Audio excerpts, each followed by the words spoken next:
Welcome back to a very hot summer's day episode of the Carrot and Stick podcast, the podcast series where we look to get under the skin of all things performance management and motivation in the wonderful world of recruitment to understand what makes everything tick.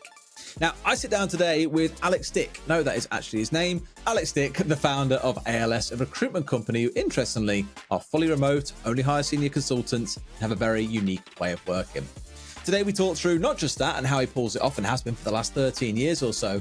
We go through a little bit around LinkedIn strategy. He's got 20,000 followers, makes a lot of content. I ask him how the hell he actually does it to help you get better at LinkedIn as well. And we end things off on a bit of a unique topic that I've not yet gone through on this podcast before, the pressures of being a CEO. If you're not one, maybe there's some really useful insight in there for you. If you are one, it's a little bit of therapy. I'm sure you relate with many of the things that we end up talking through. It does end up being about an hour because it is packed full of insight and information. I really hope you enjoy this one. So let's get into it. Alex Stick, the CEO over at ALS. Alex, thank you for sitting down with us. I'm aware it is a very hot day. You told me the number before we went live, but how hot is it in your room again? 27.9 currently. Something tells me, one, you shouldn't be doing a podcast right now, and two, you shouldn't be in your room. You should be out somewhere else a little bit cooler. I should be, but then there'd be the noise of children and all of that sort of stuff. So how many kids have you got? Because you're in like some holidays now, right? Ooh. Yeah, so I've got a 4-year-old and a 7, actually should be 8 next week. So 4-year-old and an 8-year-old who have been sent up to my bedroom to watch TV up there, so they're not making lots of noise. So excellent. Other half of the house. This is the $1 million question I'm pretty sure that every parent listening is really tuning in for, is how do you balance that? Is there a rule that they can't come in between 9 and 5? Like, how do you draw that separation at home? So I just don't. The benefit of owning the business is if they're around, people just have to lump it. So so I don't have, to be honest, ever since COVID, if somebody's had an issue with kids being around, I have an issue with them, because the world we existed in for a period of time, that was quite normal, and we were all living it. And so anyone that had issues with those sorts of things were a bit of a non-starter for me. And I'm not really feeling as much now, but all of the people I do stuff with all know me well enough to not be remotely bothered about the fact that one of my children comes and says something inappropriate, or does something inappropriate. So yeah, I gave up trying to moderate my children's behaviour quite a while ago, and actually it's very few people have had issue with it, and the ones who have, I've just gone, yeah, you know what, we live in a free world and I don't have to deal with you, so see you later. So yeah, it's just easier doing it that way. But my wife is around, and she's sort of, ordinarily she's dealing with them, but she's got COVID at the moment, so bless her. So yeah, there's a bit more of my involvement currently, but yeah. It's not too bad. It's one of the things that I think about during COVID, especially, was like, you know, people's pets would come running in, like kids would pop in, like partners bringing in cups of coffee and that. And the one thing I always really enjoyed is it actually made things quite authentic. As long as someone was like basically not present in the meeting because they were running around after a cat or kids or whatever, and it was a little bit like trying to get something done, but we can't really do it right now. Like there's a level to it, no doubt, but I find it makes things so much more authentic when someone actually shows, oh, I'm not just a suit wearing professional. I'm also a human. I've got a family. I've got pets, whatever it might be. I actually always really enjoyed that about meetings with a lot of people. Well, and as you will well know, people buy from people. So actually, the second the sort of veil of corporate nonsense is removed, actually often that's the point where you build proper, lasting relationships. So completely agree. We've all either been a kid or had kids, so we all know what it's like. So anyone that's overly bothered by it, and look, I am professionally unprofessional, so you're never going to find a situation where I'm even having a vague mask of professionalism. So I think that kind of makes it easier as well. I think if I was very stuffy and corporate in nature, it might be a bit more tricky managing that. But if I'm kind of pissing about on the call anyway, it doesn't really make a big difference if a kid emerges or my dogs start barking or whatever, because just adds to the nonsense of the call we're already having. So it just makes it more normal. Completely agree. I'm all about trying to like break down the professional facade everyone tries to throw up, right? It's the same reason why, like, although many, like, I've had some DMs about it at points when I take the piss out of Mark, as I've mentioned a couple of times on LinkedIn, right? People are like, should you be doing that about one of your employees? And I'm just like, yes, because he knows what's going on. It's a little bit of fun. It's about bringing down the facade and having a laugh, and right? We're laughing about it in the background. Exactly. That's the thing. No, I like, we're quite similar, and a number of your colleagues are quite similar to me on LinkedIn, where we're not trying to be professional. We're trying to just be real and talk about what's important to us. And I think that makes such a difference on a platform where 99% are trying to be professional, or in the world of recruitment, just posting jobs. Whereas actually, if you try and be mildly authentic or talk about things that actually matter to you, you get better engagement, you get more response off the back of it, and everything else. So I've been that way for a couple of years now, and it's paying dividends. So I would argue it's the way everyone should be. But if everyone was, then it would dilute my sort of slightly different approach to everyone So no, else. don't do it. Keep on being your professional be corporate selves. and boring. Just consistently be corporate and boring. Never make a joke about anything ever. Well, LinkedIn actually is one of the 3 topics that we were going through today. There was that. There was the remote working side of things. You and I both working from home, so we'll have a good chat about that. And also the pressures of being a CEO, which again, I'm sure we can have a pretty good conversation about. Before we jump into that, though, tell us a little bit about your business. For those tuning in, who's this Alex Dick guy? Is he actually a dick or what? Should I listen to what he's got to tell me? Yeah. Give us the 60-second pitch. Professional or unprofessional, yes, I am a however dick, you like quite literally. My mum doesn't drink, but still names me that. So run a recruitment business, trying to become the best home for 360 recruiters, very flexible, very relaxed compared to a lot of other agencies, and just trying to build something a bit different. So we go about things a very different way to a lot of existing agencies, but seemingly it's becoming an increasingly attractive offering. So I think we might be onto something, but we will see over time. Have you been doing it this way since day one as well? You guys been going for quite, 13 odd years now or so? Yeah, so for the first, let's say 10 years, really, ALS was a payment vehicle for me, allowing me to build something else. So that, come 2020, wife became very ill, and I kind of had a sort of flip of a switch in my brain that made me think that I should probably build something that isn't just me churning through fees. It should be something a bit bigger than that.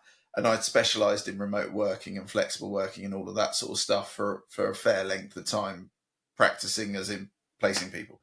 So I just took what I knew from that and then moulded that into recruitment and tried to build something that people would want to be part of rather than building a business I wanted to build. I often describe it as a cult because in many ways I want to build something that people are passionate about, that they want to be part of, that they feel part of, and all of that sort of stuff, rather than just building a business where people are solely there to get their income and that's it. Yeah, makes sense. And you used the word kind of different earlier as well, right? I think like the whole conversation around remote working, all that kind of stuff has been a thing for a while. But what do you think that you do right that means it's a long-lasting, effective solution for you? I think one thing you said before you went live was, you tend to try and hire more experienced consultants, right? Yeah, so our business is centered around more experienced people, but that's not due to the remote bit. That's due to just the business model. So a lot of people we're working with are coming to us with an area that they're already working with, that they've kind of built over a number of years, but they want that freedom and flexibility and earning potential that comes with being with us. Because what we try to do when we're modeling out the business is think of every objection we could get and then think of a way of mitigating that. But we can't, for people who don't have a niche, don't have an area, don't have contacts, all of that sort of stuff, we can't mitigate that. So hence we just went the more senior end, because if you're building something up by virtue of building it up, you don't have that yet. So that was the logic around it. But I think we work quite hard on making people feel part of something and sort of working around that side of things, because the last business I was involved with has sort of, I think it's around 700 people now. And the vast majority, all of the fee earners in that business are remote. So we were having to do that on a very large scale. So sort of doing it on a smaller scale like I am now isn't overly complicated. But it's just about including people and making them feel valued and giving them a clear path of communication with key people, so they don't feel like they're out on their own, and all of that sort of stuff is just tiny little things that make a big difference. Makes sense. I like it. And that kind of, I think, leads us quite nicely into the first topic that we spoke about earlier on, that remote working, the flexible working side of things. We can dig into that at least a little bit deeper. I really want to ask you more around the pressures of being a CEO later, especially around like how it goes from being the sole fee earner in the business to now having a team there, but we'll talk about that a bit later. Let's talk about how you really got started with the remote thing, because you said earlier on, right, it hasn't always been this way. It's more of a thing that you've moved to over time, right? Yeah. So I always specialised in remote working, but placing people in remote working, and I went to an office most of the time. But yeah, I've always been passionate about it. I've always thought it's the future, and with technology, if you looked at the way technology was going, it was always getting more and more built around the concept of things being decentralized. So not everyone having to turn up to the same place. So I've been quite passionate about that. And I'd also seen the benefits of that so I was placing lawyers. I'd seen the sort of lawyers that had gone from being hugely stressed and in quite unpleasant office environments to then working in a more flexible, remote manner, and the positive impact that that's had on them. And in my mind, I just wanted to achieve the same thing in recruitment because recruitment is incredibly stressed and high pressured and all of that sort of stuff a lot of the time. And so I wanted to bring the same sort of, I guess, benefits of that way of working to this side of it. And so that was the logic of it, really. Fair enough. And like I said, we're a remote company, so we do only hire in the UK, but we are remote. So you're very much speaking to someone who's on the same sort of side here. Yeah. If someone said to you, I'll ask you now as well, imagine someone else asking it as well. What do you think are the main benefits of remote recruiters versus in-office recruiters? What do you think those are? What are those learnings that you've observed over the last 10 years? So less distraction, because we've all been in offices where you get asked a million things all the time because everyone wants your opinion on everything. People are more able to indulge their other stuff, which means that whilst they're working, their mind is more clear to work because they can fit other stuff in a lot easier. I've tended to find people are happier and more fulfilled by being able to go out, have their own space and all of that, and more management of their own life effectively and feeling more like they're treated like an adult. So I've seen mental health benefits. I've seen physical health benefits. In reality, most things I've seen very few negatives, although that's not that I haven't seen any. So I have seen people who've struggled to integrate in a remote environment who actually the opposite has been true. So it's horses for courses. It's some people thrive in an environment where they have complete control and other people end up feeling isolated. So I'm a firm believer in trying to give people the best of all worlds by trying to engage them in a way you would ordinarily. So it's more like you're in separate offices in the same building than being in your own space. So there's sort of easy communication and everything through like just things like Teams and stuff. We all have it on all the time. So rather than you just sending a message, Teams call someone, have a quick chat. Doesn't matter whether that chat's about work or about what happened on EastEnders. Just having that ability to interact with your colleagues in a similar way that you would have historically shouldn't, in my view, be lost because you end up losing a sense of culture and what you are and what you're about. So yeah, I think you have to just try and build a normality where people feel part of something, which is, it requires thought. If you ignore it, people will just disappear off and feel isolated, which is the bit that you've got to be careful of because it's easy to fall into that trap. Yeah, totally. And we've had it over the time with a couple of like our previous sales team members who have said, like the company, like the product, but I need to be around people for me to be an effective worker. Like I don't do well sat in a box room in my house, for example, just making call after call after call by myself. And in reality, recruitment is a very similar game. It's as much as a lot of recruiters hate being called it, you are salespeople. It's a similar sort of thing. You thrive off that energy normally of being around other people. So how have you, when you've gone about building the current team that you've got, admittedly, yes, they're more experienced, how have you gone about building a team where you know they're the right people to work in that remote environment rather than kind of licking a finger, stick it in the air and hoping that they're going to work out? So trial and error, in all honesty. So we hired an awful lot of the wrong people at the beginning because when I first started hiring recruiters, I was billing an awful lot of money and I just assumed, because I was doing that quite easily, I assumed everyone else was. So I came into hiring other recruiters incredibly naively. So people would say, oh, I'm a 300 grand biller and I want 80 grand. And I was like, yeah, fine, whatever, go for it. Just assuming that would clearly be the case. And 9 times out of 10, those people didn't go on to do a fraction of what they said they would do or even justify their salary. So we've had a fair few years of really getting to understand what that right person is and what they look like and the sort of journey they've been on and all of that sort of stuff. So it's more honing in on the interview process. And historically, we used to very heavily try and sell ALS and working here, whereas now we actively try and dissuade people from working here. Here are reasons why you shouldn't join us, right? Yeah, it's like exactly that. Here are all the negatives of being here. And if people are still here at the end of that process, then chances are there's something in it. And there's other sort of key things we see that make us think this person's probably going to work out, because they're sort of backing themselves effectively.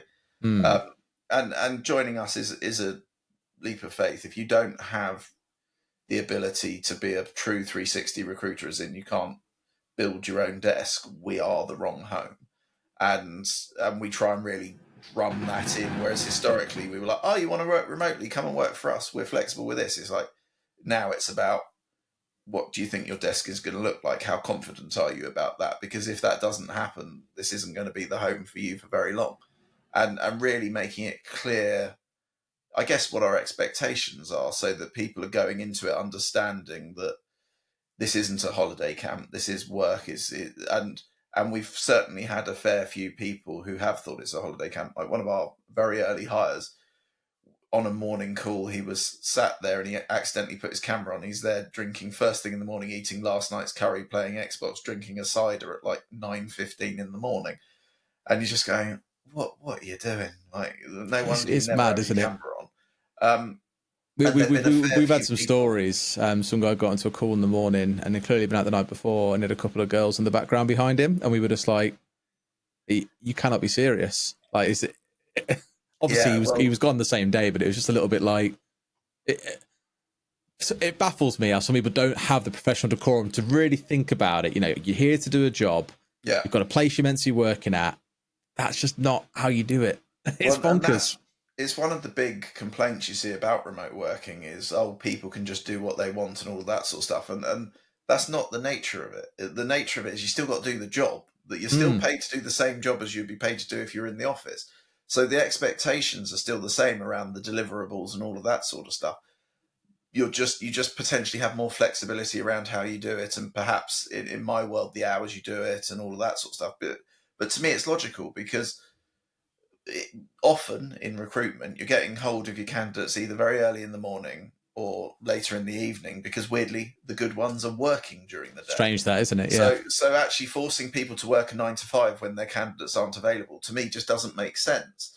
So I've got one chap who's doing some stuff in the Australian market at the moment. Well, how could he practically do that in a 9 to 5? Like, Australia is asleep for those hours. So unless he's just going to basically wait 24 hours each time he does something to do a whole sleep cycle, it just doesn't make any sense.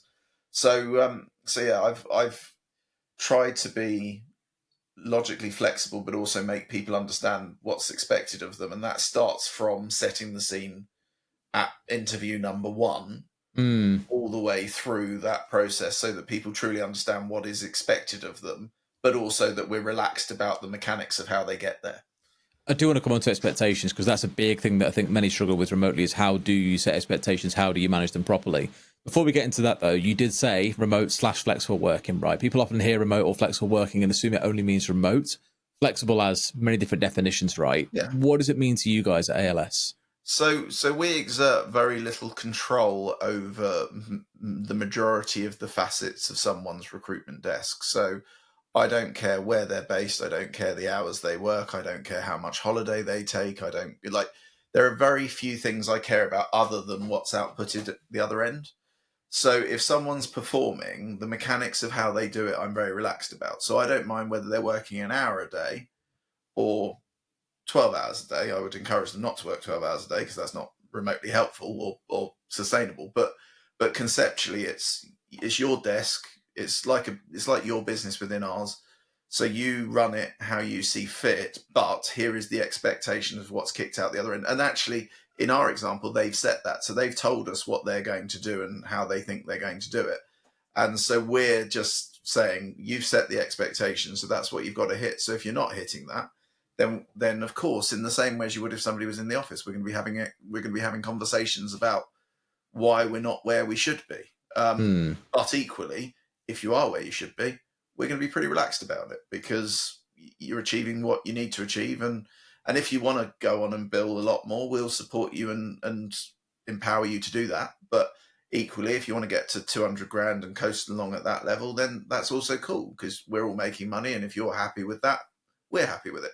So it's setting expectations, or letting them set the expectations in our case, but also being then reasonable about it and how it's kind of enforced and being relaxed about it is I say it a lot on LinkedIn is treating people like adults, and we use that both as a positive and a negative. So we'll treat you like a grown up, but if you don't behave like a grown up, we're also going to treat you like you're not behaving like a grown up. So as the example you gave, if we had somebody who came on a call who'd clearly been out the night before and was clearly not going to be working that day, but was pretending they were, we would deal with it in exactly the same way as if that individual had turned up and done that in the office. Because unacceptable behaviour is unacceptable behaviour. It doesn't matter whether you're in the office or not.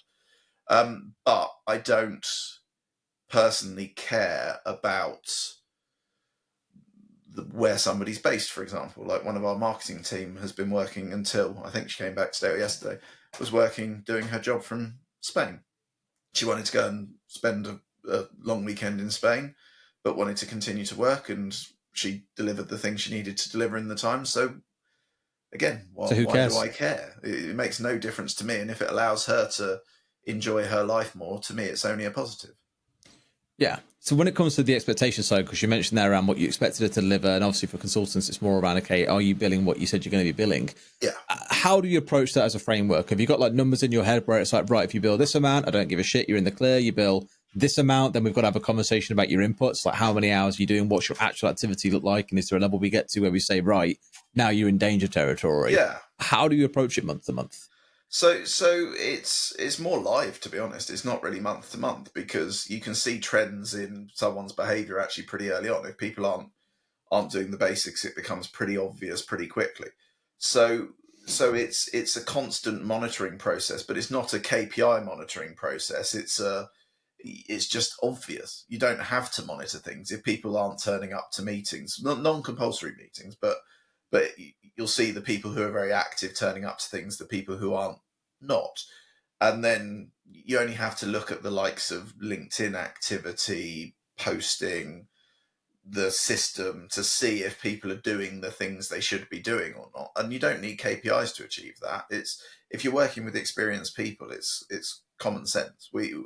They're coming to us telling us who their clients are, what their clients do, the roles that they have, and all of that sort of stuff. And if they come on board and none of those clients appear, and they're not doing any outreach in any form, and they're not posting and trying to build anything, and they're not using up any in-mail credits or anything like that, well, if they're not doing anything that you can obviously see, chances are 9 times out of 10 that's because they're not doing anything. And if that's the case, then it's just a very open and frank conversation very quickly, which is, look, we're looking at everything we can see, and not a lot is happening. Would you care to explain that? And if there's a good explanation, then fine. But if there isn't a good explanation, then it's like, right, this either changes pretty quickly, or this is going to be a very short series of conversations, because we always come back to the same thing of, look, this isn't a holiday camp. This isn't somewhere where people are here to just doss about. This is somewhere where people are joining, saying they want to actually overachieve compared to what they've done before because of commission structures and things like that. So because of that, we come in expecting them to do the thing that they say they're going to do. And we're very fortunate in the respect that we always have other people that are interested in joining. So I wouldn't hold on to someone who clearly doesn't care about their job and clearly doesn't want to do well if I've got 4 or 5 other people who are sat there who are desperate to join. And it does get to a point at a certain level where I have to be very honest with people and say, look, this could be an awkward conversation if you're working hard, but I don't think you are. I've got other people who are desperate to join here, who are coming with active client bases and all of that sort of stuff. When are we going to see something coming from you? Because if the answer is we're not, then in truth we're going to have to part ways, because as a business we want to grow. We don't want to sit here stagnating, and we're not going to be able to grow if people aren't doing their bit. There's lots of little mantras or like beliefs that you hold here which are really similar to myself. Like one you said earlier was about, like, adults and all the rest of it. I always say we hire adults, not children. We expect you to behave like an adult. But one of my favorite ones, and what you've just come onto there, is saying you want drivers and not passengers, right? People that are just there to be pulled along for the ride as a passenger, or those that are really going to drive and make stuff happen. Yeah. You always want drivers in the business. Yeah, exactly.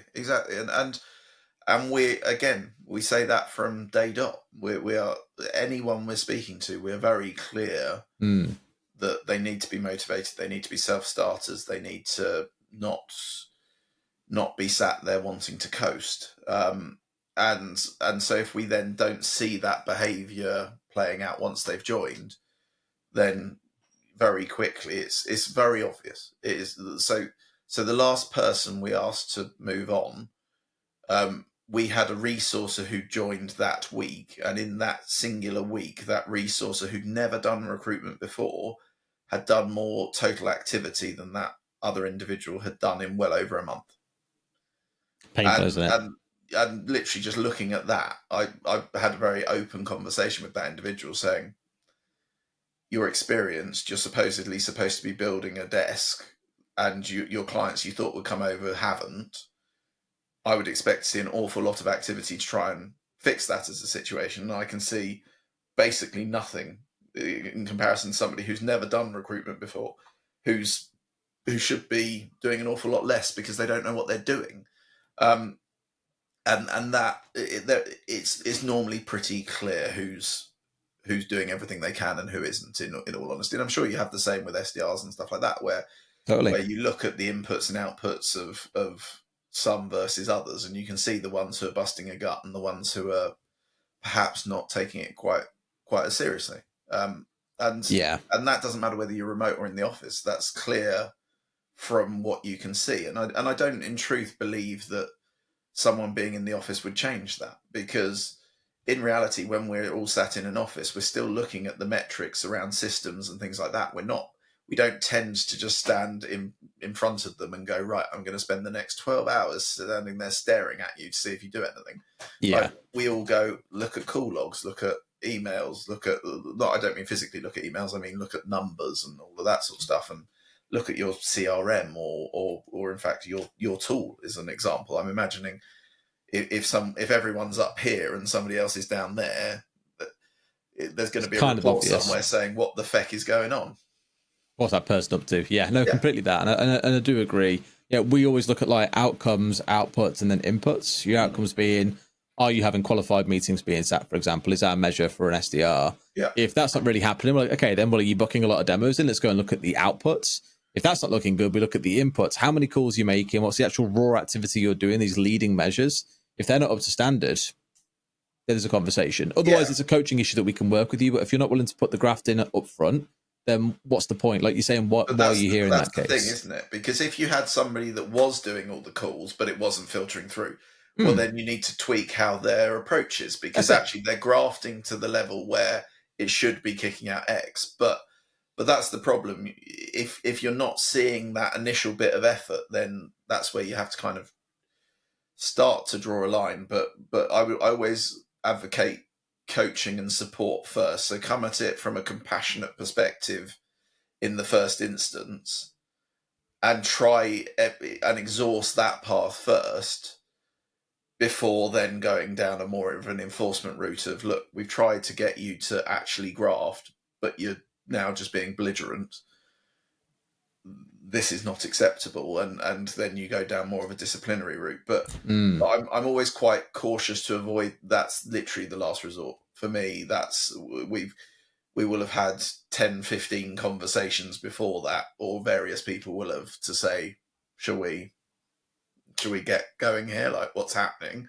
Yeah. Is there anything we can do to help? Is there before you take it down the HR route? Yeah. Exactly. And if all of that's failed and you're still sat there looking at nothing, then at a certain point you have to go, kind of want to be able to see a light at the end of the tunnel. At the moment, the tunnel's looking very dark. Yes.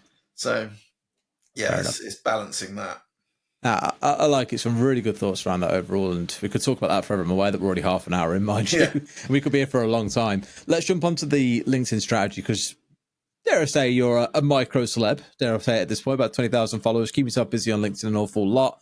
That's with a lot of people that I recognize as well. So like I say, you keep yourself busy on there. There's always this debate about LinkedIn where people who are successful on there will say, yeah, you've got to get on there. You've got to see success. And then when those are a little bit more skeptical, they ask the question, okay, what have you actually got from it? People kind of go, well, I've closed some business. I've spoke to a bunch of people that I've done things with. And like, okay, like what? and they can't really answer. So can you give us some examples of what you've tangibly seen come out of your LinkedIn journey? Yeah, so I can give you a direct example. So I've had a chap reach out to me who's a very senior guy who I have interviewing now for a very senior role where it'll be £100,000 fee. And that's somebody that's not in my area, nothing to do with anything I personally do, but engage with me because he liked my content. I have about 400 people a week reaching out asking to join ALS.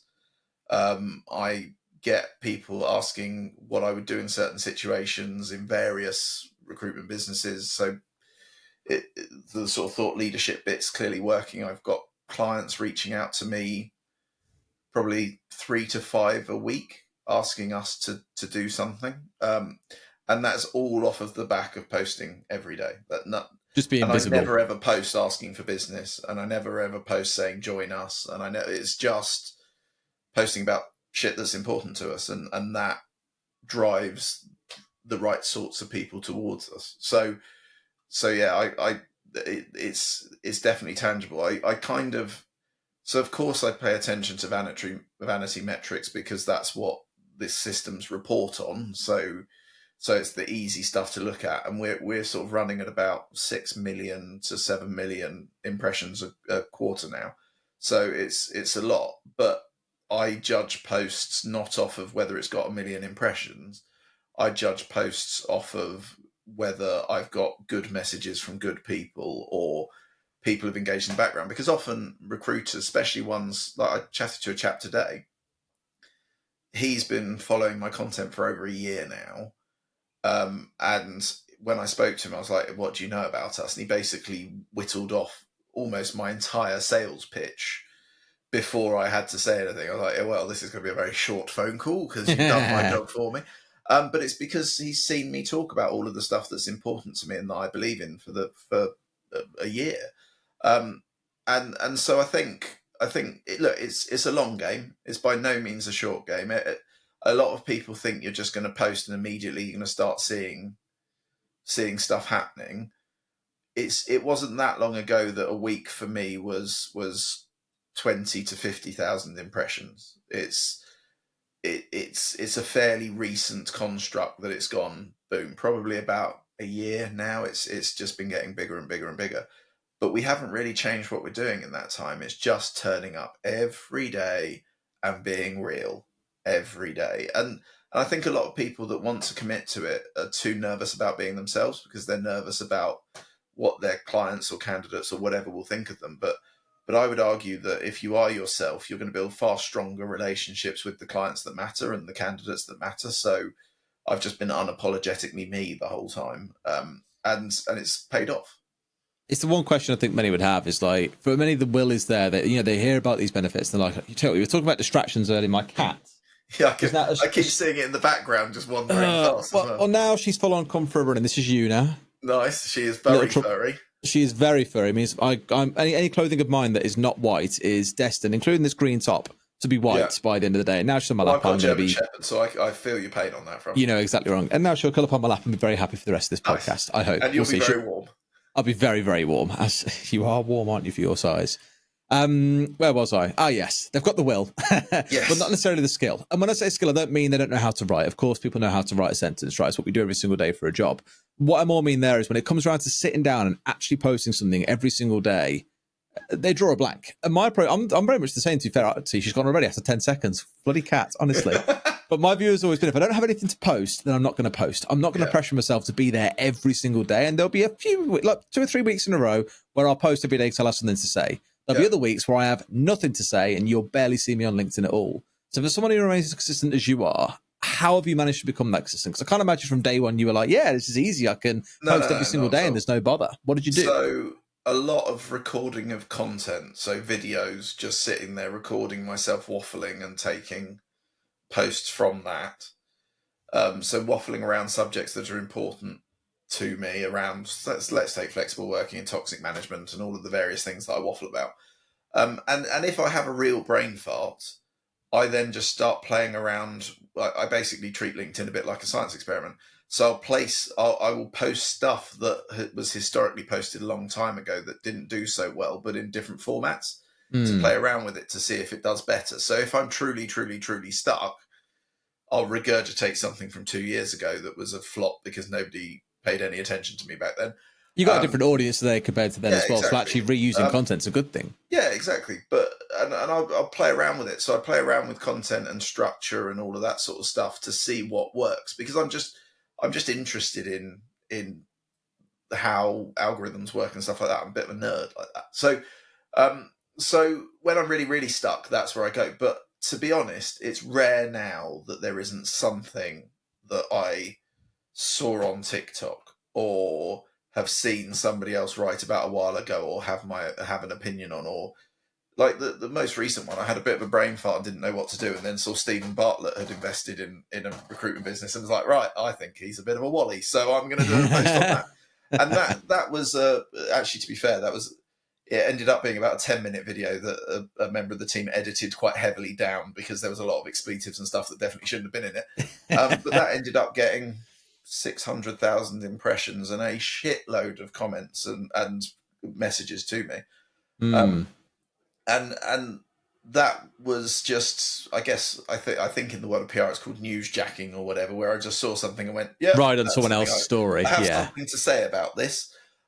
So TikTok and things like that are your friend, because if you have any topic in your mind, you can literally just go bang, type it in, see thousands of videos on it, and something will speak to you. And then you take that thing and turn it into something that's from you, that works for you, or that neuron that's fired that goes, that's what I'm going to do. So there's a lot of playing around with it. Now, I'm in a very fortunate position, and I'm not going to pretend I'm not, that I have help with it. So it's not me on my Todd. I have people who are helping me with ideas and stuff like that now, because I'm at a stage of just busyness where you can't do it all the time. You can't think about LinkedIn all day. At all times, doing all things. Yeah. And I've even got people who are nothing to do with this business who are doing content plans for me and stuff like that, just because they quite like just being involved in the nonsense of my life. So there's quite a bit to it, and also I do some podcast stuff myself and things like that, because again, lots of topics come out of podcasts, and so straight away, if I do something like this, I can look back at the video and go, well, there actually, crap, I said about 15 good things in that. So there's 15. Let's make a post out of each one. Yeah, exactly that. So yeah, there's quite, once you get into the habit of it, and it is a habit, it becomes easier. But I would say my one bit of advice to everyone who's thinking about it, if you are struggling for ideas, ChatGPT and stuff like that is your friend. So I don't mean get it to draft posts, but if you want 100 ideas on toxic working environments, it will give you 100 ideas on toxic working environments, and then just elaborate on whichever ones work for you. But also just record a shitload of video and then watch it back, because the amount of posts you will have in just a mind dump is quite significant. And you can do that in the car, you can do it on voice notes, you can do it whatever works for you, but that will give you a decent chunk of content. And in reality, what we work 250 days a year or whatever, you only need to do 250, which sounds like a lot, but actually in one stream of conscience, you could have 25. So that's 10% of your year's amount in one stream of conscious on one subject. Now, I wouldn't suggest doing that on one subject, because that'd be fucking dull. But you could drop those in across the year, and you've given yourself 25 posts to drop in across the year. You do that 10 times. You now have your entire year's content planned out, without any real effort having been put in, other than just sitting there driving somewhere stuck in traffic, putting the world to rights about all the things that are important to you. It's the biggest thing that I hear a lot from, like, growth hackers, as they were called for many, many years. You don't really see that term around too much anymore. Is making a piece of content once and being able to reuse it 50 plus times. You know, you can write short sentences that become tweets. You can take short bits of video of you talking about something in there, get 10 of those and post it on things like TikTok. You can make blogs out of these longer pieces of content that you might make. There's genuinely like almost an unlimited number of use cases for content that you produce, and make one solid piece of like anchor content a quarter, and then just reuse the living crap out of it. You can do the same on social media. Maybe it's not quite as corporatized as that, where you do want variable topics throughout the week, but being able to make a solid piece of content and reuse it is a massive part of getting really good at marketing. Yeah, and there's loads of things out there that look this. I'm not going to start selling people's products on your thing, but there are plenty of solutions out there that help with this sort of stuff as well. It's a market that is being very heavily pushed by tech. So if you are serious about it for not very much money, you can have tech platforms helping you with it, finding your ideas and all of that sort of stuff. So there's plenty of ways of rationalizing it and taking the pressure off of you. Like it, love it. There's loads of stuff there on LinkedIn. I'll make sure the main things that I've taken away from it as well to kind of re-summarize was reuse content, reform old content, are kind of two big key points to start with. Take inspiration from other social media platforms. You've got a topic in mind, type it into TikTok, see what comes up, form your own opinion on it, post around that. Don't be afraid to newsjack, which obviously you put to expert use, a big one. And then equally use ChatGPT to get ideas, not to write it for you, but ask, give me 100 ideas for posts about remote working, about COVID working, whatever it might be, take your pick and it'll give you loads of ideas. Those are the main bits that I took away from that, which was really good. Cool. Making life easy. Work smart, not hard. That's always the theory. That's it. And the last one then was an interesting one. I've not really spoken to someone about this one before on this podcast, to be fair. The pressures of being a CEO. Now, we joked about it very early. I think before we actually came live, I laughed about it a little bit. Your job title is mainly to get around automation platforms where you have CEO. The responsibility is your job title on LinkedIn. Mainly because it shows up when someone tries to use an automation bit of software that is straight through your LinkedIn profile to then message you. But taking the kind of joke to one side, it's a hard job, man. You end up doing a lot of stuff that you don't want to do. There's a lot of stuff that you never thought in a million years you'd have to face off against, yet you do. Yeah. What's the kind of pressure been like for you? What are the biggest challenges that you feel you faced over the last decade or so? It's been all consuming at times, if I'm honest. And I do try and be honest about it, because I think a lot of people out there give you this rose-tinted view of managing businesses, but they forget that on those months where your clients don't pay, you still have to pay everyone else. You're the one that doesn't get paid. And I've had periods of time, and we're talking months and months and months and months, where money is going in from me and nothing is coming back out. And I'm sitting there going, brilliant, my credit card is now full and all of that sort of stuff. Yeah. And look, we're fortunate in the respect that we're the other side of that, and to a degree that was my poor decision making on hiring. It's hugely stressful. You have the livelihoods of however many people are working around you on your shoulders at all times, whilst also dealing with the pressures of work becoming all consuming at times around family life and all of that sort of stuff. So yeah, there's a lot of negatives, but then there are also a lot of positives, because when it's going well, it can go very well. When you have more control, although in moments you don't feel like you have more control, in reality you do, because in most environments, employees can't just one day go, I'm not going to work today, whereas me and you could decide at any point, I'm cancelling all of my meetings, I'm going to have the day off, and in reality we're not answerable to anyone but ourselves. You say that, I've got investors, they kick off. Oh, fine. Well, I haven't quite got that flexibility. I wish I did. Well, yeah. I've always been like, there's not one rule for me and one rule for all of you guys. I always say, look, I've got the same holiday allowance you guys have. Like, I'm treated the same as you. We are all a team. Is the way that I've always kind of approached it. So I try and be good about it. Yeah, you do, but there will be moments where somebody goes, do you want to do this? And you're like, yeah, why not? And look, of course, when you've got investors, that's a whole new level of stress, because effectively from that moment onwards, you're an employee in your own business, because you're back to being answerable to someone. And so it's a tricky one, and I often read posts about people kicking off about how much money CEOs and senior directors of businesses are paid, but in my mind, I'm always thinking, they've had to be in the trenches probably for a very, very long time to get to that point. And so the fact that they've now got a super yacht, I'm thinking, well, they probably had years where they weren't earning anything, or they were the worst paid person in their business, and everyone else was living life seeing how successful it was. But in reality, people only see the end result. There was a really good story this yesterday. I think it was the CEO and one of the founders of a company called Bungie, who made a game called Halo that you may have heard of. Yeah. I think it was like they let go of like 17% of their workforce last year.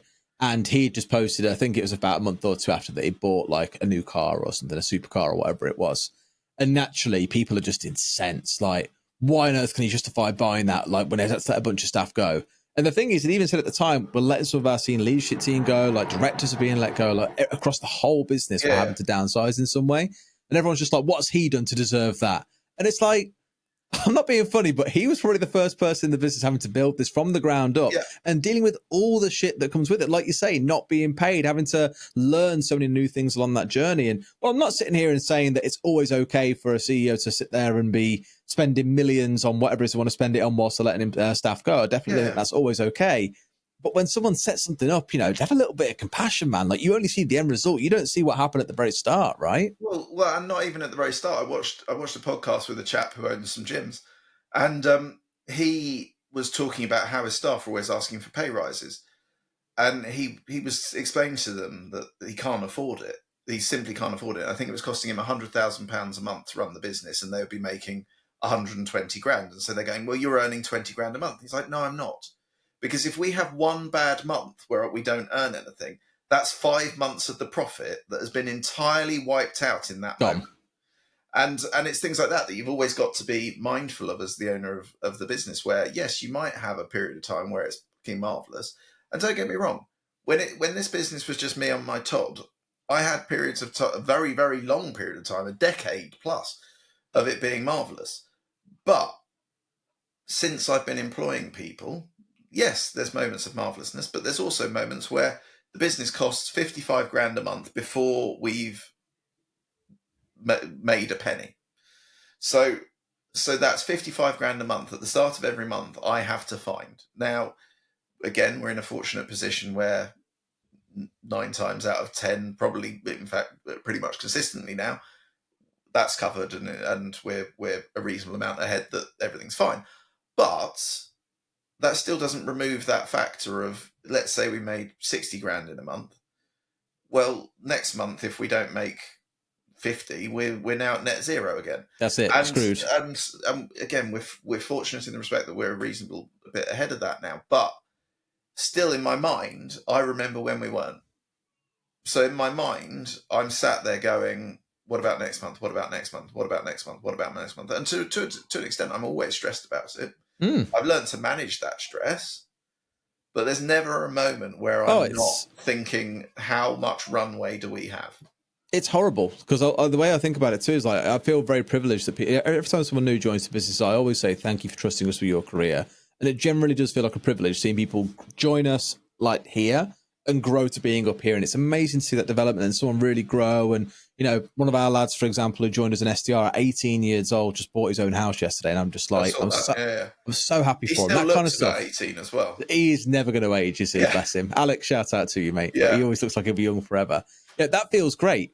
But then equally, like you, I think I'm always landlocked into thinking, well, I know what our financial model looks like. And let's fast forward 2 years. Like, we run out of money at that point unless I raise more money or we do something. And then on the same day, you've got someone saying, hey, can I have a pay rise? Like you were saying. Yeah. And it becomes a little bit like, I can't, because it breaks the model. In 2 years, we've run out of money. Yeah. And if everyone did that, it's now 18 months you run out of money. Exactly. I'd love to pay everyone more, but by the same token, there's really got to be a profitable business in place that's got, like you say, a good bit of coverage for a number of months to run to. And to be fair, I'm also not sitting here and saying, like, people who work for businesses should understand that and go, oh, it's okay then. I won't ask for a pay rise because the business has got to worry about it in 2 years. It's not their responsibility to understand that. Exactly. And if someone turns around to me and said, look, Derry, I appreciate what you've just said, but frankly, I don't give a shit. I'm worried about whether I can buy that house next month or not. I get it. And that's when you have to kind of be honest and be willing to say, look, we might not be able to meet what you need in that case. And if you feel like you have to move on for that, I completely understand. Thank you for what you've given us, right? Yeah. And it is a hard balance to find. It is a very hard balance to find. And it is, it's hugely tricky. And you can end up losing good people through a situation that you have no control over. Absolutely. But that, I guess, again, I'm fortunate that we're in the world of recruitment, or I'm in the world of recruitment. So if you are a recruiter asking for a pay rise, in truth, within my business, that's incredibly unlikely to happen because you get more commission the less pay you're on. So, but they have the ability to earn more. So it's less prevalent in a business like mine than it would be in a business that is not so heavily commission focused.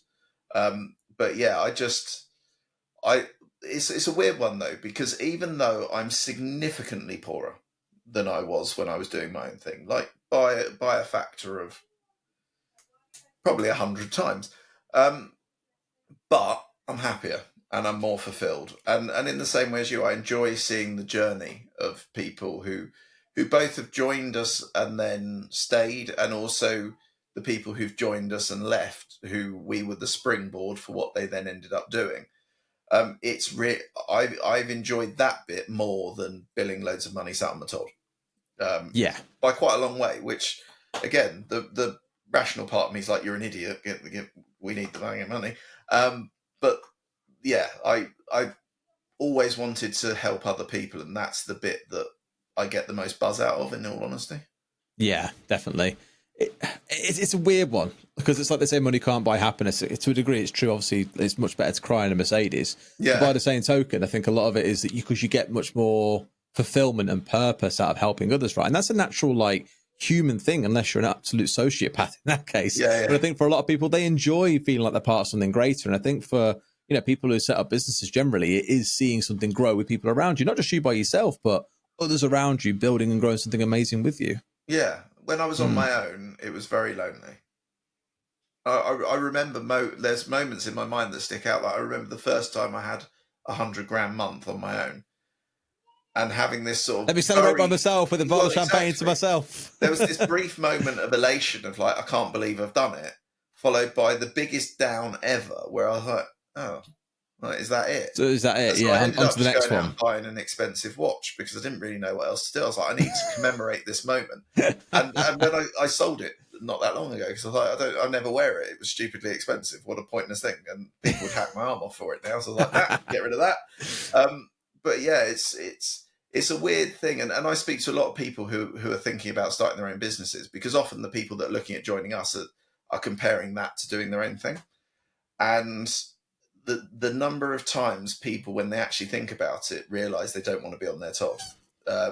And that's the thing that motivates them to want to join us or something else. Actually, everyone likes the romanticized view of running their own business, but when they actually have discussions with business owners and realize that it's not all rainbows and unicorns, they go, oh, I didn't realize that the tax man is going to want to basically kill me every 3 seconds, or that I'm going to have to put this amount aside, or I'm going to have to do this, or I'm going to have to do this, or the VAT. Yeah, or I've got to learn about HR law, or I've got to deal and learn how to use finance spreadsheets. Like, what the hell? There's so much stuff that you just don't think about, and then when you get into it, you're just like, oh my. There's a good example, to be fair. Like, there's a few people I know now that I've spoken to about it who used to be sales leaders, right? And I think being a sales leader sets you up really well, because realistically, if you can sell, you're in a pretty good stead, as we know in the world of recruitment, right?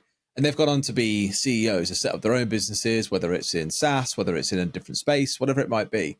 And there's a couple that I've spoken to over the last few months where I've just said to them, oh, you know, you've been at it now for about 18 months, 24 months. Do you enjoy being a CEO? And every single one has turned around and said no. And I was like, why? And they're like, you just have to deal with so much shit, and like, you become so aware of your own weaknesses. Like, one of them isn't the best at managing people. Yeah. And obviously you've got to build a team. You've got to know how to manage people. And he's just like, I just want to do everything myself. And I hate that I have to rely on people so much to get that stuff done. I'm like, that's a big part of building a team, right? Yeah. Or for others, they're just like, I just want to be out there and sell. But instead, I'm having to speak to accountants. I'm having to learn how to use Xero, for example. I'm having to deal with the tax man. Like, I didn't sign up to do that. I'm like, well, you kind of do by sheer virtue of becoming a founder CEO, is when no one else is around to do those things, it's all on your shoulders. And if you turn around and say, I don't care, I'm not doing it, tax man or HR law or whatever will be right there to give you a massive kick in. And so you've got to be on it with all these things that you don't enjoy doing. And then you've got to get big enough to be able to subcontract all of those things. And even then, when it goes wrong, it still comes up to you. And the buck when you have to let people go or anything like that, the person they'll look to is the CEO and founder saying you fucked up, and that's the problem. And there is, as you say, there's never any getting away with it, because as you described, loads of people get let go. Owner of business that's probably removed by 1,000+ people from those individuals that have got done. Buys a car. How dare they buy a car? It's like he probably doesn't even know the name of any of those people that have been let go. But it's still his fault. Yes, exactly that. I wouldn't say it's a thankless job because, like you say, when it goes well and you get things right, you earn a lot of money. Fantastic. Yeah, it's the same way it does in realistically in any role you go to when it's got that kind of pressure on it. But yeah, very interesting. Well, enough of the negativity. What's your high moment as a CEO? You look back over that whole journey so far. What has been your favourite moment over the last 13, 14 years? So the satisfaction of seeing other people develop. That's it. I'm glad we both got the same answer. Yeah, it's that's the bit I enjoy the most, and the bit that I am transitioning to is building share structures and things like that, so that people can come with me on the journey. So that's step 2 of that. So that's what I'm working on at the moment, because apparently what I wanted to do wasn't legal. So I've had to edit how I want to do it. Something else you got to learn about Yeah, law. exactly.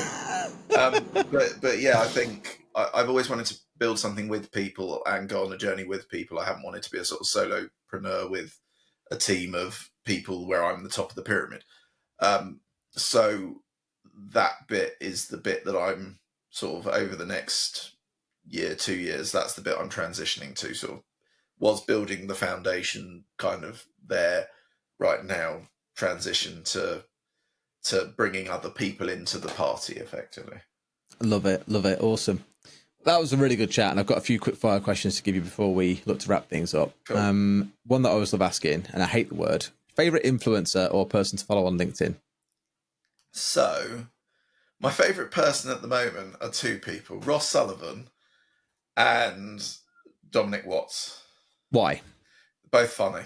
They both just crack me up every day I go on. They brighten the day. Yeah, they brighten the day, and yeah, just good, funny. So Dominic's only just started really on LinkedIn, and he's doing a series of 30 days of taking LinkedIn more seriously, and it's just hilarious. Just every video just cracks me up. But there aren't any massive influencers that I follow, in all honesty, because my inherent position is that most of them are full of shit. Yeah, like they all post the same style of posts. That I could replace Stephen Bartlett with ChatGPT. So it's at that point now, isn't it? Yeah. It's just. I remember when Diary of a CEO first started, and it was absolutely fantastic, and I really enjoyed it. But the problem you get over time, I think, as you're seeing on LinkedIn as your example, is everything becomes very samey. It's like it's a mold that it has to follow to. Yeah, and it becomes his brand, and I think it's a shame, because I do think he's probably an incredibly gifted marketeer, and certainly on the social media side around influencer marketing, but he's not the messiah. And where I lose passion with the very big influencers is at the point where they start to behave like they're the messiah rather than actually just a normal human being. Yes. So I'm more into micro influencers that make me laugh at the moment. That's my thing of choice. There's also somebody on TikTok a dose that of comedy just goes and rates bathrooms, and that just makes me laugh every time. And I can't tell you why it makes me laugh, but it's just the most ridiculous thing. But what was it about a decade ago? That kid who was going around buying chicken from chicken shops and rating the chicken. Shop guy, yeah, the chicken shop connoisseur. That's the one, yeah, the chicken shop connoisseur, yes. Yeah, and he still does it, but it doesn't work quite so well in school uniform in your late 20s. But yeah, there's that sort of thing has always appealed to me. I think it's because it's so far removed from the world I live in that actually I just quite enjoy it. In the same way that, like TV, I'm not watching ultra hardcore documentaries, I'm watching things like Below Deck, because it's just so ridiculous that I enjoy the break from reality. And I completely get that as well. What about books and podcasts? You got a favourite of any of those? So I actually listen to quite a lot of the recruitment podcasts, just because I'm always interested in what everyone else is doing. Recruiters are all nosy. You're no exception. Yeah, exactly. I don't, in truth, listen to a huge number of the big podcasts, just because I don't have time, and they all tend to be 1 hour 40 episodes and all that sort of stuff. But I do take real interest in even the ones, because of course we all know that some of them are in reality just people going on to try and sell their product. And I even find historically I used to hate those, but actually now I'm starting to listen to them because it's allowing me to understand what tech is being brought in and what sort of efficiencies are being brought into the world and all that sort of stuff. So my choice is maturing. A few comedians do some that I just watch for comedy value on YouTube, sort of first thing in the morning, because I wake up quite early. But yeah, I think I tend to stick around the recruitment ones, and so Fair enough. top billers one and things like that, whereas recruiters talking about how they've done well or not, for that matter, I tend to quite enjoy. Fair enough. And you mentioned tech a second ago. Favorite tool that you use in your business today? Do you want to know the sad truth? Yeah. It's still the bloody phone. I like chatting to people. So I'm not a big protagonist of tech automating things. And I think most people's answers is like, I do this because it makes my life so much easier. But I think people can often lose their way with that. So I'm sort of in the old school bit of, I just quite enjoy getting on the phone and talking to people, or WhatsApping the clients I'm very close to and all of that sort of stuff. So my favorite bit of tech is the most vanilla favorite bit of tech ever, which is my means of communicating with my network. That's my favorite bit of tech, because I like engaging with people. I don't really like computers doing that for me. Fair enough. No, I rate it as well. And the final one then is, if you could give any bit of advice to your 18-year-old self, feels like the most classic podcast question in the world, doesn't it? What if you give any advice to your 18-year-old self, what advice would you give? Don't be so easily led by people. So I've gone through my career being told that if I do this, we will do this for you, doing that, and then finding out that person doesn't do that. So I think the advice would be, judge people on actions, not what they say, because I think that accounts to both staff, business partners, investors, blah, blah, blah, the whole gambit. I think judge people based on their behavior, not what they say they're going to do. And if people promise you the world and it doesn't look like they're going to deliver on it, realize that early on and don't spend a very large period of time chasing that thing that's never going to happen. So, like it. Nice. So yeah, that's the overarching advice. I love it. If people want to get in touch with you, if they want to follow what you're up to, best place to find you, I guarantee you're going to say LinkedIn, but go on, you may as well say it.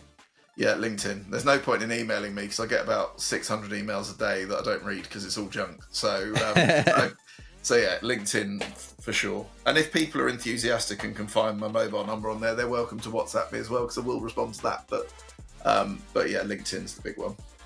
And it's easy to find you as well. Just got to look up Alex Dick. You look up Alex Dick and see. And you'll feel great typing in your second name. Yes, brilliant.